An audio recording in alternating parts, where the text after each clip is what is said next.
Nós vamos iniciar a nossa caminhada em um trecho do Evangelho segundo o Espiritismo, na introdução do Evangelho segundo o Espiritismo, que é logo uma apresentação dos objetivos e como é que nós recebemos então a doutrina espírita. O item 4. A alma impura, nesse estado, se encontra oprimida e se vê de novo arrastada para o mundo visível pelo horror do que é invisível e imaterial. Erra, então, dir-se em torno dos momentos e dos túmulos, junto aos quais já se tem visto tenebrosos fantasmas, quais devem ser as imagens das almas que deixaram o corpo sem estarem ainda inteiramente puras, que ainda conservam alguma coisa da forma material, o que faz que a vista humana possa percebê-las. Não são as almas dos bons, são, porém, as dos maus que se veem forçadas a vagar por esses lugares onde arrastam consigo apenas a primeira vida que tiveram e onde continuam a vagar, até que os apetites inerentes à forma material do que se revestiram as reconduzam a um corpo. Então, sem dúvida, retornam os mesmos costumes que durante a primeira vida constituíam o objetivo de suas predileções. Não somente o princípio da reencarnação se acha aí claramente expresso, mas também o estado das almas que se mantém sob a matéria é descrito como mostra o Espiritismo nas evocações. Mais ainda, no tópico acima, se diz que a reencarnação no corpo material é consequência da impureza da alma, enquanto as almas purificadas se encontram isentas de reencarnar. Outra coisa não diz o Espiritismo, acrescentando apenas que a alma, que boas resoluções tomou na erraticidade e que possui conhecimentos adquiridos, traz ao renascer menos defeitos, mais virtudes e ideias intuitivas do que tinha na sua existência precedente. Assim, cada existência marca um progresso individual e moral. Quando nós falamos de esquecimento do passado, é muito comum na nossa intimidade ou no nosso momento atual nós acreditarmos que é uma tremenda sacanagem. Eu esqueci do passado, uma vez que eu estou aqui em função do meu passado. Então eu fico pensando assim, poxa, por que eu não lembro? Porque se eu cometi faltas e agora venho pagar as faltas que eu cometi, se eu não lembro das faltas que eu cometi, é uma tremenda, uma sacanagem, porque é perigoso eu fazer coisas piores do que eu já fiz. O grande problema é que nós estamos presos a alguns limites. Então, quando eu falo de esquecimento, automaticamente eu tenho que me lembrar que até eu chegar aqui, eu passei por alguns estágios. Então, eu poderia aqui fazer uma exemplificação. Eu poderia buscar, dentro dos conceitos atuais que temos, quando eu busco uma graduação. Então, eu vou fazer um curso de graduação qualquer que seja. Então, normalmente, 5 anos, que estão divididos em períodos. E aí, 10 períodos, 8 períodos, de acordo com o curso que eu escolhi. E o que acontece?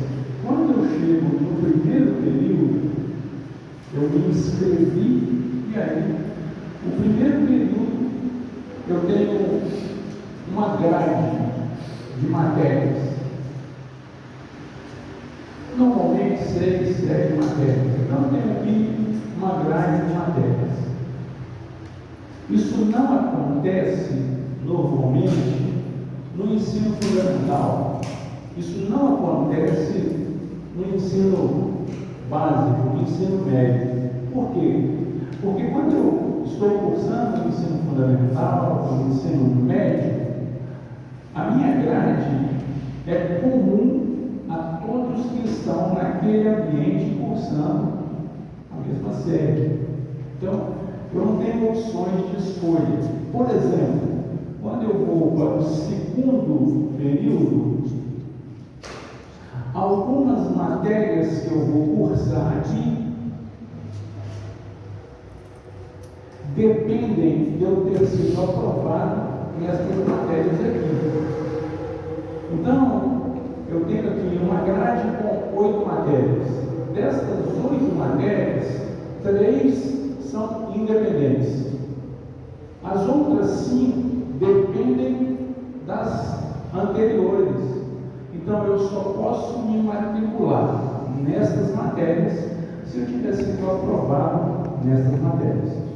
Tudo bem até aí? Fica bem claro assim? Então, a nossa existência, para estarmos aqui hoje, neste momento, independente da nossa idade cronológica, independente da nossa data de aniversário, nós tivemos que passar obrigatoriamente por estes períodos. Tudo bem até aí? Eu não posso dar o meu exemplo, porque o meu exemplo não é exemplo para ninguém.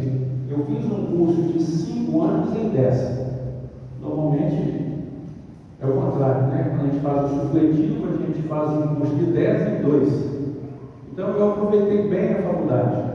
O curso que eu levaria 5 anos, eu cursei em 10. Então, muitas vezes, no nosso histórico, que a nossa bagagem é assim. O que nós poderíamos ter feito em 300 anos, nós já estamos a 700 e ainda não conseguimos cumprir. Porque isso é muito pouco para nós, que já desenvolvemos raciocínio, capacidade de falar, capacidade de ouvir, de ver. Isso é muito pouco pela nossa história de evolução, é muito pouco. Apesar de nós não valorizarmos e ainda utilizarmos os instrumentos que temos a favor da maldade. Aí você pensa assim, Augusto, mas eu não sou mais mal. Então, eu posso te provar que você não é tão bom assim. Por exemplo, você visualiza, fica sabendo de uma informação ruim. Por exemplo, há 2 semanas atrás, teve uma ação policial lá no Rio de Janeiro. Foi isso?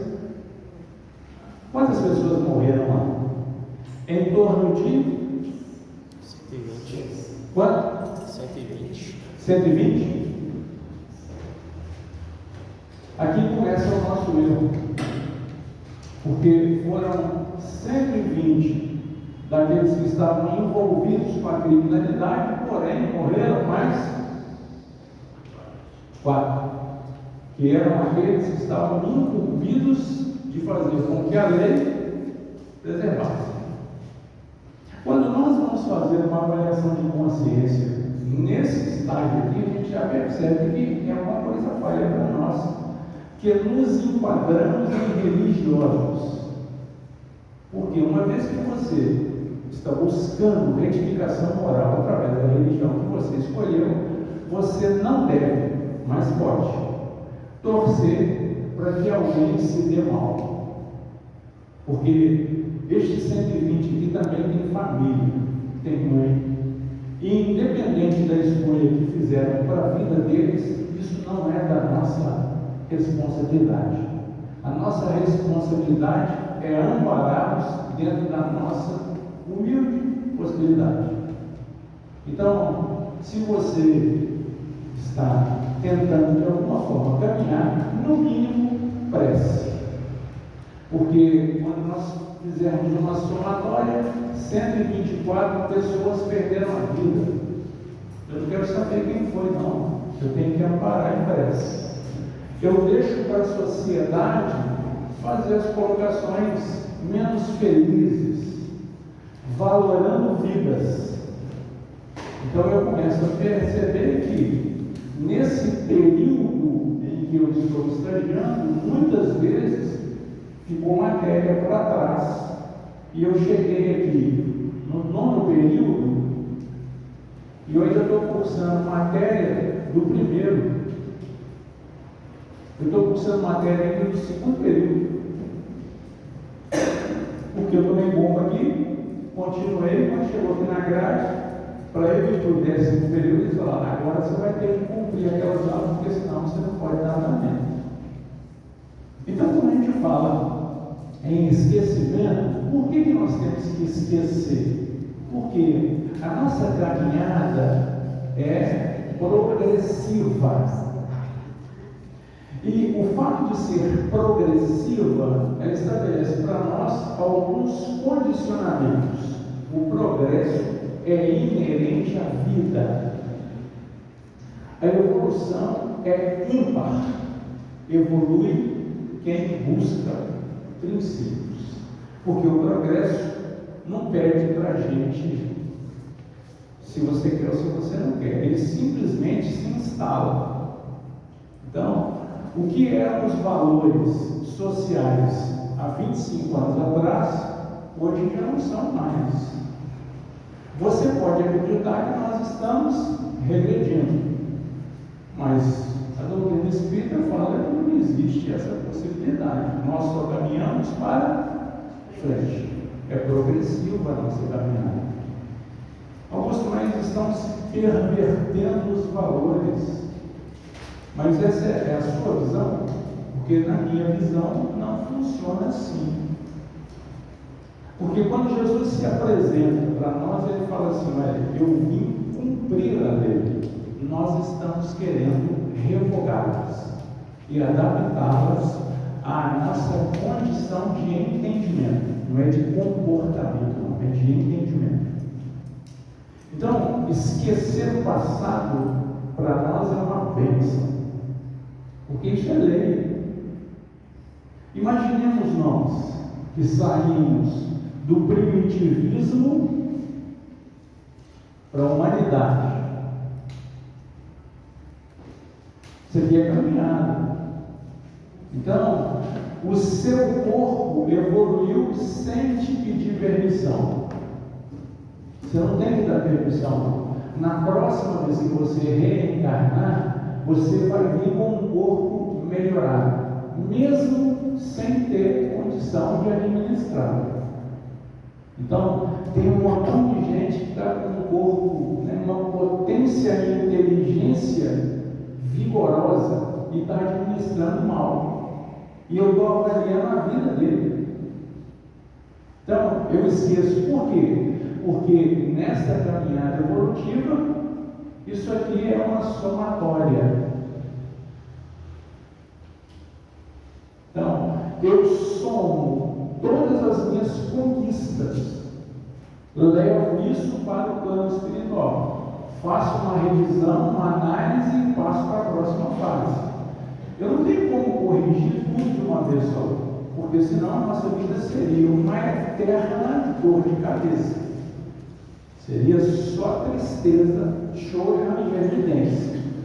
Por quê? Você acha que você está rindo da angelitude? Normalmente você acha que você não merecia passar o que você está passando. Você está com problema no seu relacionamento amoroso. Você fala assim, mas Senhor, eu estou sofrendo demais. Bom, você está sofrendo porque em algum momento aqui para trás você fez uma escolha. Essa escolha que fez foi você, não tem nada a ver com Deus. Aí quando é que você vai melhorar? Se Deus quiser, quem tem que querer é você. Por isso que nós estamos aqui. Aqui não é Deus que quer. Deus estabelece leis e nós não temos como revogar, nós temos que cumprir. Então a lei do esquecimento é uma necessidade da própria reencarnação. Porque se você não esquecesse, como é que você receberia dentro da sua casa um filho que foi um traidor seu há bem pouco tempo? Porque é natural também que nós, principalmente nós espíritas, acreditamos que os nossos filhos são anjos que caíram do céu. Normalmente sim, só que eles não caíram do céu, eles estão sendo retirados do umbral. E aí a gente pensa assim, não, mas isso é um absurdo, meu filho não, mas nós também somos. Nós estivemos no umbral, nós passamos por lá. Agora, por que tanto medo? Eu acho que é falta de entendimento. Porque o umbral é um campo de trabalho imenso. Tem um montão de gente em casa espírita que adora fazer campanha do pãozinho, da sopa. Imaginemos nós lá no umbral, um monte de gente para a gente atender lá na campanha do pãozinho, levar uma mensagem reconfortante, falar para a pessoa assim, olha, né? Tem condição, acredita, vai dar certo. Então, é um medo que está no nosso inconsciente.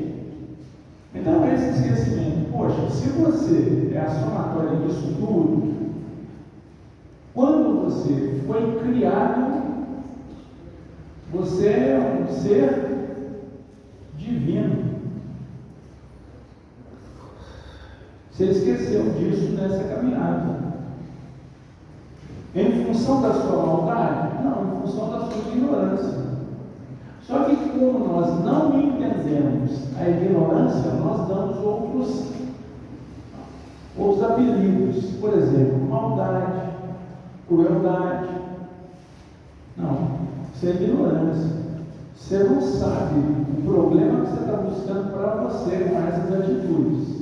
Porque se você soubesse, você não faria o que você está fazendo.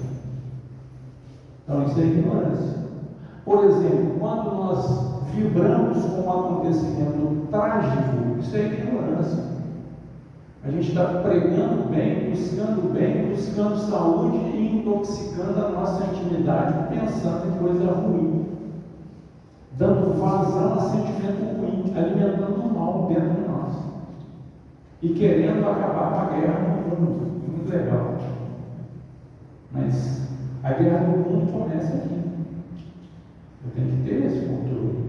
Então, quando a gente fala em esquecimento, nós vamos esquecer sim. Mas por quê?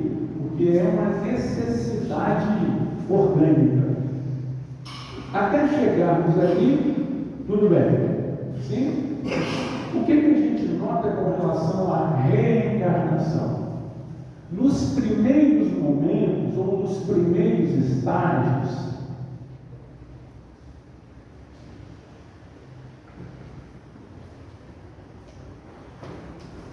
isso aqui caracteriza a nossa forma física. E essa grande bolinha aqui representa o nosso espírito. Quem tem mais força? A matéria que nos reveste ou o espírito que nos administra?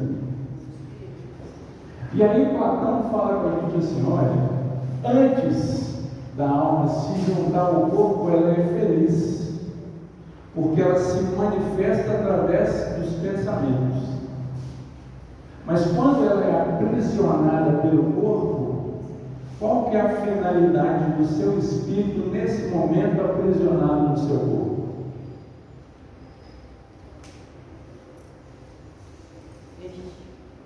Como é que é? E é isto? A finalidade do seu espírito é fazer a manutenção do seu corpo vivo. Então o seu espírito, que é divino, está numa luta constante com você para cumprir os seus desejos, desde a hora que você levanta até a hora que você vai deitar. O único momento que você se dedica ao seu espírito é esse momento aqui, que você está pensando, sentado pensando. E você só está pensando nisso que você está pensando porque eu estou aqui na frente. Porque se eu não estivesse aqui na frente, você poderia estar pensando em um montão de outras coisas. Então, assim como eu sou necessário para que você pense o que você está pensando agora, você é necessário para que eu fale o que eu estou falando agora. Então, o mundo é feito de correlações. É assim que nós evoluímos. Então, nos primeiros momentos, o seu espírito quase que não vence a prisão do seu corpo. Isso aqui é um dos primitivos. É matéria purinha. Aqui era só alimentação, procriação e cuidado com você mesmo. Aqui nasce o egoísmo que a gente tanto fala que tem que debater. Porque se você não desenvolvesse estratégias para se defender dos outros, você estava enrascado, você morria em uma semana de vida. Então, nesse período, você vai para uma caça. Você encontra um caçador muito mais hábil que você. Quando você consegue caçar, esse caçador que é mais hábil, ao invés dele caçar, não, ele vai, te mata e pega a sua caça. Só que você aprendeu a lição. Na próxima reencarnação, que era quase que automática, você já vinha com uma habilidade a mais. Por quê? Você aprendia a pegar o outro caçador e matar do jeito que você foi morto. Então é assim que nós vamos aprendendo, observando e sofrendo na própria pele. O tempo vai passando e o nosso mecanismo vai se aperfeiçoando.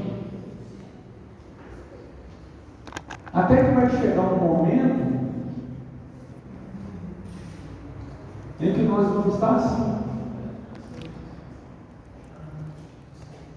E aí eu já posso fazer assim. Quem manda aqui? O espírito ou o corpo? Então, o nosso processo é gradativo. Aqui quem está mandando ainda é o corpo, porque o espírito está falando pouco, falando baixo. Ele fala que você nem ouve. Aí a gente fala assim, olha, todos nós temos amigo espiritual. Muitas vezes, nem se o amigo espiritual bater no seu ombro, você vai atendê-lo. Porque a sua razão grita dentro da sua intimidade. Então, se é uma somatória, aqui é sempre somando.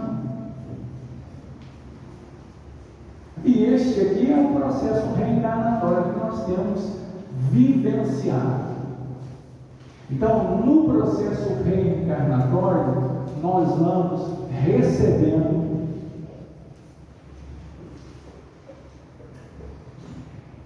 oportunidades diferentes. Uma hora você é mãe, uma hora você é filho, uma hora você é pai, uma hora você é primo. Porém, isso acontece em cada um desses períodos aqui. Tudo acontece nesse período. Todo mundo para chegar aqui tem que ser filho. Alguns serão pai, mãe, outros não. Aí tem um primo, um amigo, um inimigo, um colega. Então, são fases que você vai adquirindo. Você tem que aprender por você. Aí o cara está falando assim, não, eu não quero filho não, Augusto. Não tem problema não, fica com vontade. Aí o cara vai desenvolver uma tarefa num orfanato, numa creche. Ele tem filho? Tem, muitas vezes muito mais do que eu. Porque nós vamos aprender nesse momento aqui que os nossos filhos não são propriedades, são oportunidades de treinamento. Deus te dá a oportunidade de ser pai, para você entender, quando você falar de Deus, o que é Deus. Não é aquele Deus guerreiro que nós tínhamos essa ideia aqui. Aí eu vou sair para guerrear com alguém, eu vou rezar para que Deus defenda os meus guerreiros, para que eu destrua o meu inimigo. Quando você chega aqui, esse Deus não existe mais. Quero crer que nesse momento aqui, esse Deus já não existe mais na sua intimidade. Porque o mesmo Deus que protege estes aqui, protege estes aqui. O Deus é o mesmo. Augusto, mas por que estes aqui estão lá e estes aqui estão aqui? Quem dera se eu tivesse uma explicação válida. Eu posso falar que é opção de vida. Fora disso é especulação. Ah, é porque esse aqui teve oportunidade. Isso é especulação. Não tem nada a ver com a realidade. Então, as especulações ficam para mim na realidade. Mas para a reencarnação, não. Ah, hoje você tem um marido, você tem uma esposa, você tem um companheiro, uma companheira. Para quê? Para você aprender a respeitar a individualidade do outro, como ele é. Mas como? Através da doutrina dos Espíritos, que vai falar com você, através da filosofia espírita. Mas o que é filosofia espírita? É um jeito prático de viver a vida como a vida é, e não como eu gostaria que a vida fosse. Isso é filosofia espírita. É tanto que tem gente que quer definir a filosofia espírita, como se a gente pudesse definir qualquer filosofia. Está muito raso. Um monte de gente falando de doutrina espírita hoje, nas redes sociais, na internet, tudo. Você encontra de tudo lá. E se bobear, você vai ficar triste com algumas definições que você vê na internet. Doutrina espírita não precisa de defensor. Doutrina espírita é a doutrina espírita, é o que é. Então, tem gente na internet que pergunta por que os espíritos não dão para a gente provas. Doutrina espírita não tem que provar nada para ninguém. Assim como Deus também não tem que provar nada para ninguém. Deus é Deus, ponto final. Ah, você acredita? Ótimo. Se você não acredita, ótimo. Ele continua sendo Deus. Então, nesse processo de reencarnação, são inúmeras experiências que nós vamos adquirindo. Esta é a proposta de Deus. Então, no momento atual, quando eu faço uma avaliação do meu momento, eu tenho inúmeras possibilidades de tristeza e eu tenho outras possibilidades de alegria, de ser feliz. Eu tenho que entender que até eu chegar aqui, eu não tinha liberdade nem para pensar, nem para querer. Porque eu me lembro na minha infância que na hora que a gente ia comer, a gente recebia o prato da mãe ou de um irmão mais velho, e aí você dava uma avaliada no prato, assim, e a mãe falava para você assim: você não tem que querer não, come. Então essa não foi a minha realidade. E eu simplesmente comi. Ah, de mim se eu fosse questionar. Então, aí hoje eu tenho meus filhos, né? Um com 15, uma com 19. O almoço está pronto, chama para almoçar, nem levanta. Aí eu vou ficar triste, vou achar que isso é uma falta de respeito. Poxa, eu estou no século XXI, eu estou na era da informação. Agora, tem muita gente acreditando que informação é saber. Então, por isso que todo mundo fala de tudo. Informação não é saber, informação é informação. Você está falando de algo que você desconhece. Por isso que todo mundo fala de tudo.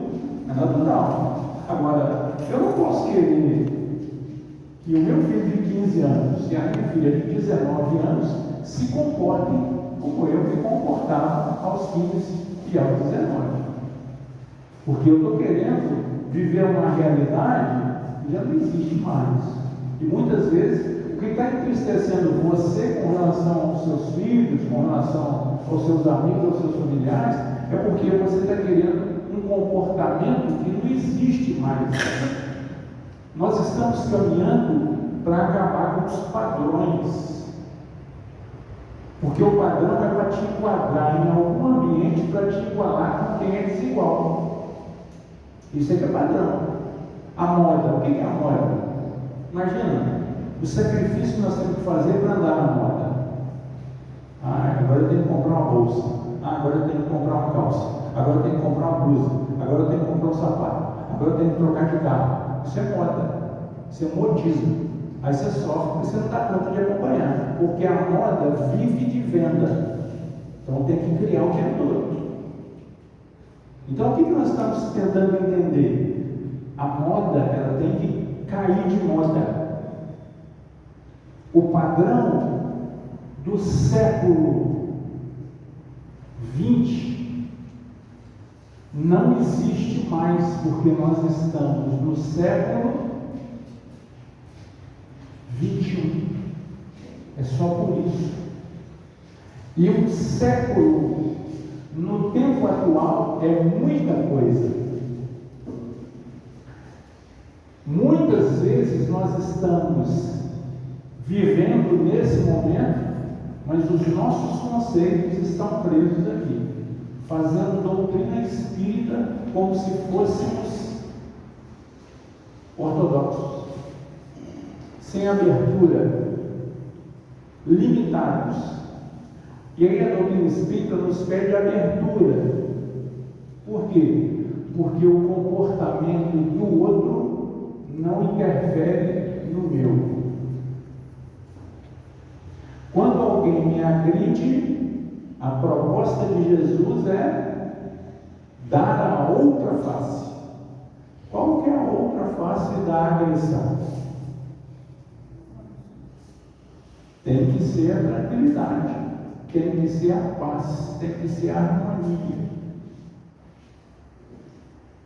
Nós temos que perceber que esse processo reencarnatório que estamos vivenciando agora, nesse estágio, é diferente daquele que nós vivemos com os nossos pais. Eu não posso repetir experiências. As experiências que me trouxeram até aqui foram válidas para mim, mas eu não sei o que deu certo e o que deu errado, porque é sempre uma somatória. Eu somo o positivo com o negativo, e o resultado está aqui na nossa frente, está aqui conosco. Eu não quero nem saber o que te trouxe aqui, porque não faz diferença nenhuma na sua vida a partir de agora. É porque você está sofrendo. Seu sofrimento pode acabar a partir de agora, porque você pode mudar a sua forma de pensar, e o seu pensamento promove em você o equilíbrio que você está buscando. Então, não é a minha fala, não é a minha presença, não é a doutrina espírita, é o seu comportamento que tem que mudar. Augusto, mas e aonde é que a doutrina espírita entra nisso? A doutrina espírita vai te dar informação válida, porque é isso o papel das religiões, informação válida. Por isso nós estamos aqui. Se essa informação aqui não fosse válida, nós estaríamos em outro culto religioso. Vamos procurar em outro lugar. Esse aqui não me atendeu. Eu estou precisando mudar minha vida. De que maneira? Eu quero mudar minha vida financeira. Então, investe no conhecimento, porque assim você muda a sua realidade. Não adianta você pedir para Deus, não, porque aí você está querendo milagre. A mesma pessoa limitada não consegue mudar a sua realidade financeira se não investir na própria capacitação. Aí é milagre. E aí nós acreditamos que o milagre vai acontecer e ficamos sentados esperando. A vida está passando, eu estou ficando triste, acabunhado, e a coisa não acontece. Para acontecer, você tem que se movimentar. Daqui a algum tempo não vai ter lugar aqui, então eu te aconselho a chegar mais cedo. Porque hoje você vê, não podia ter mais pessoas. Então daqui a um tempo não vai ter mais lugar, porque as pessoas vão entender que esse momento é preciosíssimo. E aí o que os amigos espirituais têm nos dito? Olha, o plano espiritual é muito melhor do que aqui. Se você não acreditar em nada que eu estou falando, põe na sua cabeça que o plano espiritual é muito melhor do que aqui, em todos os sentidos. Augusto, mas a minha família toda está aqui, a família atual. Mas para você chegar aqui, amigo, você já viveu num montão de família. E tem afeições no plano espiritual que você desconhece. Então, da mesma forma que você foi amparado aqui, quando chegou, você será amparado no plano espiritual quando chegar lá. Ah, mas será? O será é por sua conta, eu tenho certeza absoluta. Isso é a minha fé, eu tenho certeza absoluta. Não é à toa que eu estou aqui. Não é à toa que eu passo por cima das minhas dificuldades para estar aqui. Não é à toa que eu não abro mão dos meus compromissos. Isso é um compromisso meu. Não é da casa de freio. Isso é meu. A casa me dá a oportunidade de estar com vocês. E o que me mantém firme é a energia que eu busco nesse ambiente. Porque a energia do plano espiritual é quase que invencível. Mas entre vocês eu consigo perceber. Então, se eu consigo fazer com que você mude um pouquinho do que você está pensando, para mim, já é vantagem.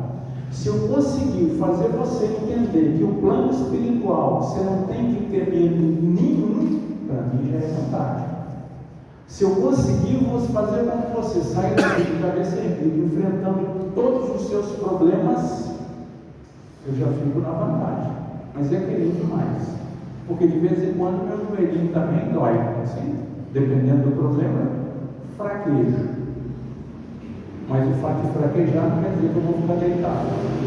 Tem que levantar a cabeça erguida. Então, nesse processo de reencarnação, Kardec pergunta para os amigos espirituais assim: por que as nossas leis são tão rigorosas, tão severas? É claro que apesar de alguns de nós achar que as leis estão muito brandas. Eu falei para minha sogra que na próxima eu já sei aonde ela vai reencarnar.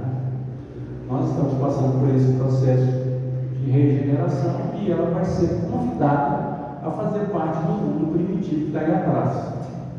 Ela falou assim: eu não. Eu falei: mas você é a pessoa mais indicada.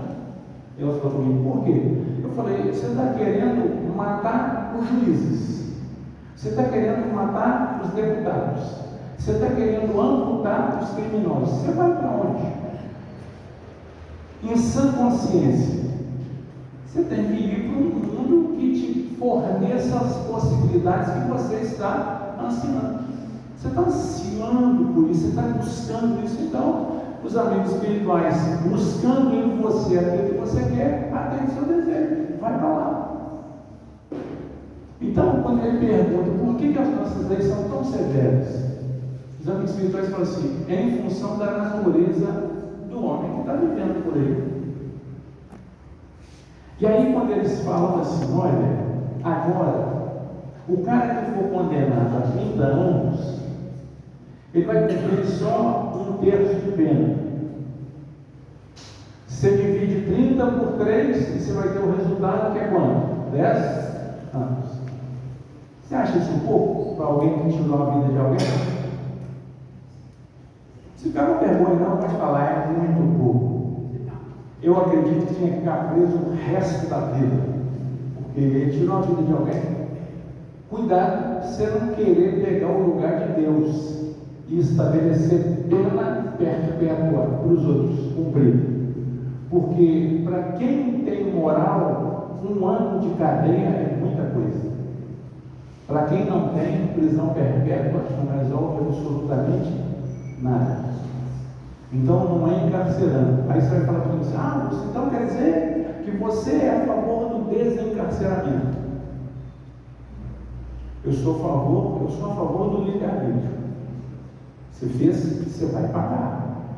Agora, se a justiça divina permite que eu pague em suaves prestações a perder de vista, por que eu vou querer que você pague tudo de uma vez?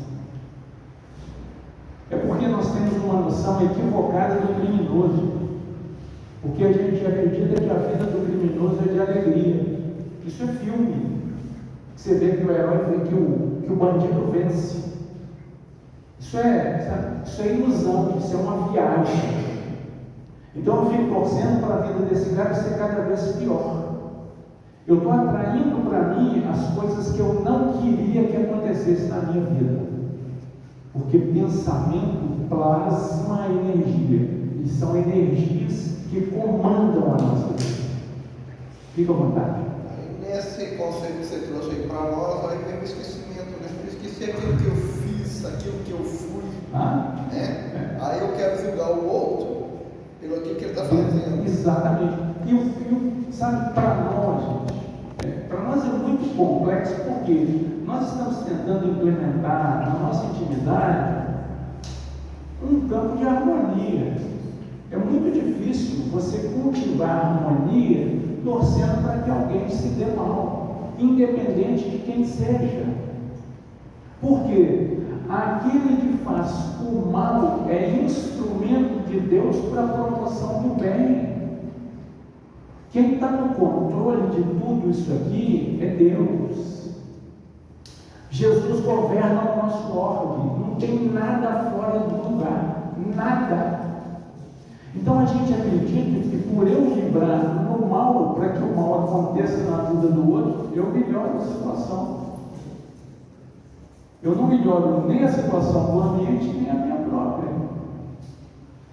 E aí falam assim, olha, agora nós vamos fazer o seguinte, nós vamos acabar com as penitenciárias. Não tem mais esse negócio de prender ninguém. Eu acho que é comum a gente ter uma ideia assim, e agora eu vou fazer o quê? Agora nós vamos criar um condomínio de penitenciários e vamos morar lá dentro, para nós nos protegermos. Porque é só assim. E aí eu tenho que te perguntar, poxa, se você tem tanto medo, como é que você saiu de casa e veio para esse ambiente? O que faz você estar aqui? Você tem medo até da sombra? A minha esposa, quando eu percebo que ela está em algum ambiente e não está percebendo a minha presença, eu faço questão de chegar mais devagar, assim, para não assustá-la. Mas o que acontece? O contrário, normalmente ela se assusta, né? E aí ela me xinga. E eu normalmente falo para ela, você está com a consciência pesada. Porque se alguém está assustando a tua, a consciência está pesada. Poxa, se você acredita em Deus, se você acredita que é uma pessoa do bem, por que você tem medo? Porque é o medo que nos impede de sermos pessoas melhores. Então, eu não tenho absolutamente nada a ver com o crime, nada. Eu tenho a ver com o criminoso. O que eu posso fazer para melhorar a vida desse cara? Quem já está no bem, gente, nós não temos que preocupar com essas pessoas, não. O nosso papel é com os criminosos, porque nós não entendemos o Evangelho como devemos. Jesus fala para a gente assim, olha, eu vim para os doentes, nós estamos querendo trabalhar com os sãos. Ser religioso dentro da casa espírita, isso é a maior manha, é a maior manha.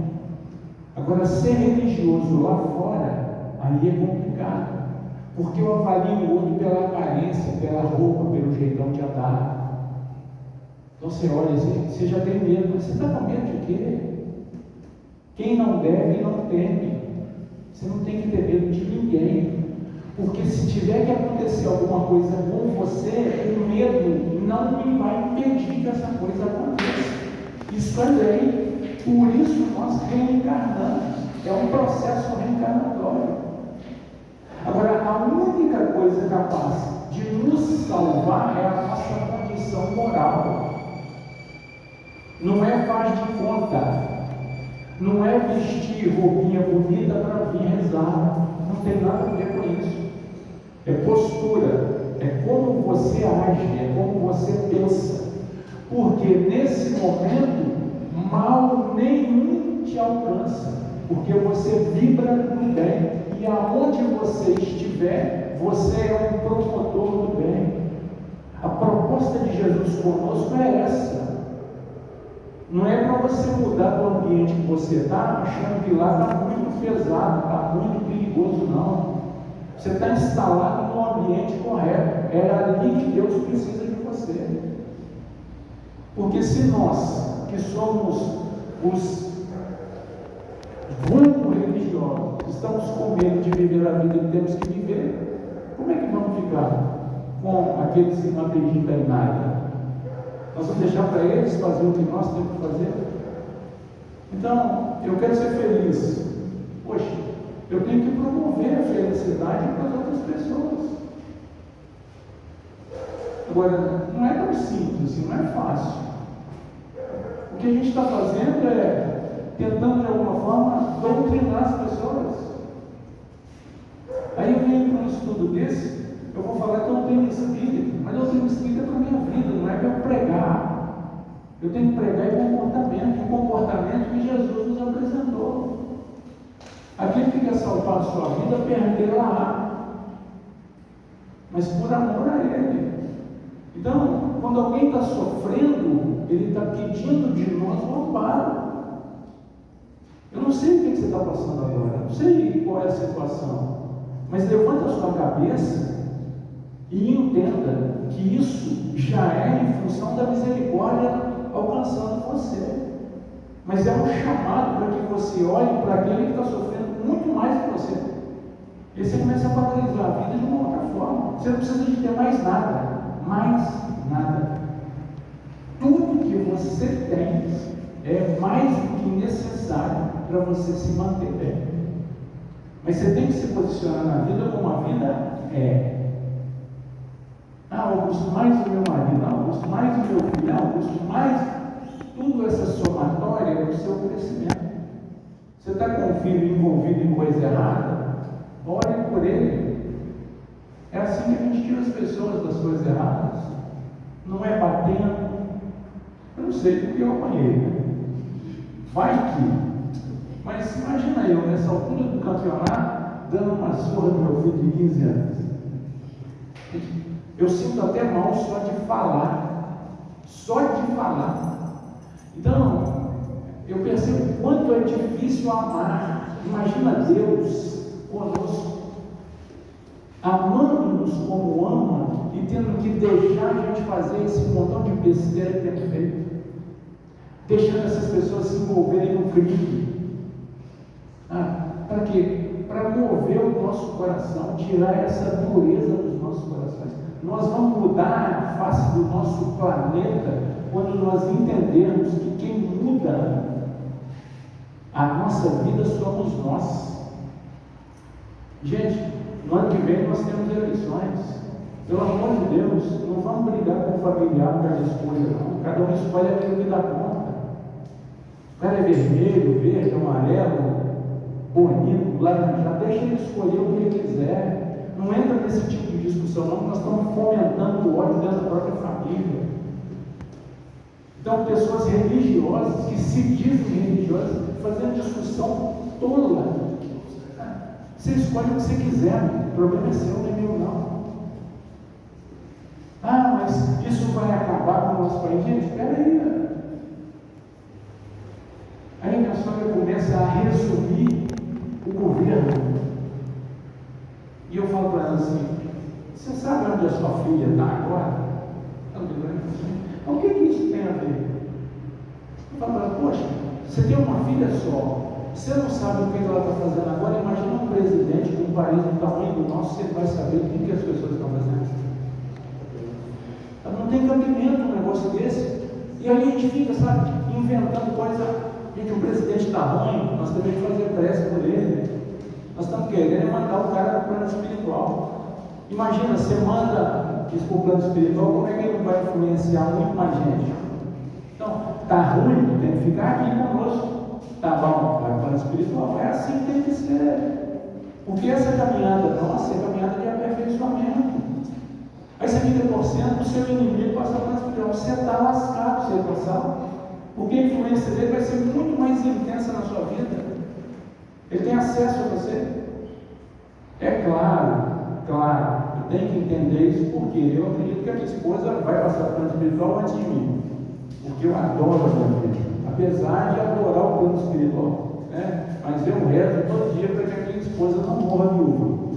Então, é claro que eu entendo que ela vai passar por lá, ela não vai aprender a ler meus pensamentos de jeito nenhum, porque isso não é passe de mágica. Imagina, morre hoje e já está lendo pensamento. Gente, isso é sofrimento demais para nós. Para nós e para quem foi.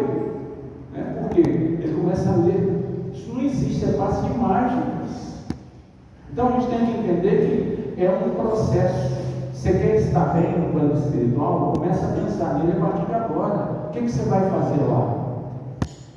Você vai ser útil ou você vai continuar reclamando da vida? Porque é um processo. É um processo. Eu tenho uma atividade no sábado, às 4 da manhã. Eu falei com o pessoal lá que não renova a safra. Não renova de tarefeiro. Eu falei, olha, a próxima safra vai ter que ser paga. As pessoas vão ter que pagar para fazer o que eu estou fazendo de graça. Porque não tem voluntário. Então, essa casa aqui mesmo deve ter um montão de tarefas esperando voluntário, mas não tem voluntário. O cara ainda está servindo o corpo. Então, todos os seus esforços é para atender as necessidades do corpo. Aí, quando a gente vai ler no livro dos Espíritos, o que é a expiação, porque falaram conosco que a expiação era sofrimento. E você vai ler no livro dos Espíritos o que é a expiação. A expiação é passar pelas vicissitudes inerentes ao corpo, todas as vezes que nós vamos encarnar. Só isso. Você tem que comer, você tem que se vestir, você tem que fazer um monte de coisa que todo mundo fala que é pecado. Assim, tem que fazer, porque o corpo precisa disso. Então, você vem em uma existência e você começa a servir só o seu corpo. Todos os seus objetivos é em função do corpo. Aí você acorda, tem que escovar dente, é para o corpo. Tem que almoçar, você tem que nutrir o corpo. Aí você vai fazer uma ginástica para você manter o seu corpo em ordem. Tudo em função do corpo. Uma hora você se dedica, nesse momento aqui, para o seu espírito, para sair desse mundinho que nos colocaram, limitando a nossa própria noção de vida, colocando a felicidade longe da gente. Felicidade é viver. Isso aqui é felicidade. Não é ter, não é ser. É ser digno da vida que você tem. É agradecer a Deus pelo que você é e não pelo que você tem. Porque o que você tem vai ficar, mas o que você é, você vai levar. Então, falar de reencarnação é processo de sublimação. Deixou de ser tristeza, deixou de ser sofrimento, porque hoje nós sabemos fazer escolhas muito melhores do que fazíamos antes. Mesmo que ainda tenhamos medo, mesmo que ainda estamos desconfiados. Você vem para cá e sai daqui desconfiado. Ah, mas será que é mesmo? Será que quando eu passar para o plano espiritual eu não vou sofrer? Amigo, se você está sofrendo aqui, qual que é o problema de você passar para lá? Então, que sofrimento é esse? Que sofrimento está na sua mente. Ontem eu estava falando com jovens e um cadeirante virou para mim e falou assim: mas Augusto, na próxima nós não vamos estar assim não, né? Eu falei: assim como? Ele falou: assim. Eu falei: limitado? Ele falou: é. Eu falei: o limite está na sua consciência. Se você estiver preso na cadeira, você vai passar para o plano espiritual preso na cadeira. Se a cadeira for para você um meio de locomoção, quando você passar para o plano espiritual, você está voando. Então não faça dos seus problemas limites para você. Os seus problemas têm que ser para você motivação para o seu sucesso. É assim que o processo de reencarnação dá para a gente, a cada momento da nossa vida, uma oportunidade para a gente ser melhor. É por isso que estamos aqui, é para isso que fomos criados. Jesus precisa de nós aonde nós estamos situados. Você é muito útil aonde você está. Dê o seu exemplo de cristão aonde você está. Esse é o processo de crescimento que nós não podemos evitar, que está ao alcance de todos. Porque apesar de você não saber ou de não perceber, você é um ser divino, criado por Deus para dar certo. Por isso, eu agradeço a atenção de vocês.